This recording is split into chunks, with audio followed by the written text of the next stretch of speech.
Capital Asset Pricing Model or Capm. Let's see what do we mean by this. So Capm uses the concept of beta to link risk with return. Now we all know that risk and return are interlinked. Risk and return have a relationship which is directly proportional. Using Capm, investors can assess the risk return trade-off involved in any investment decision.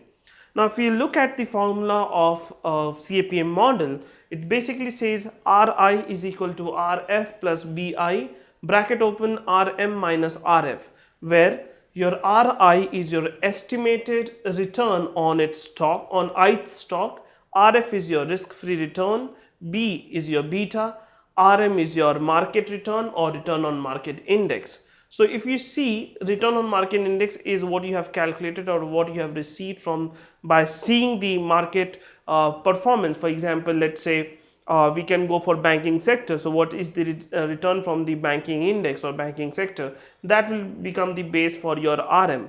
Now let's say if you are trying to calculate what should be your expected rate of return from ICICI Bank, you should know what should be the beta of ICICI Bank. We are going to learn about the beta in our next video.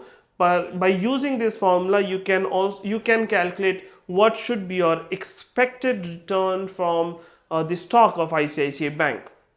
So if you see risk-free return will be provided from the because this will basically depend on investor to investor what they consider as something as a risk-free return. So when we say risk-free return, we do not mean something with zero risk, but what we mean something with very less risk. Some return for, let's say, fixed deposit or any kind of term deposits, the return that we get it from there is almost risk free. So that kind of return can be your risk free return, and that becomes the base for your calculation of expected return by using Capm model.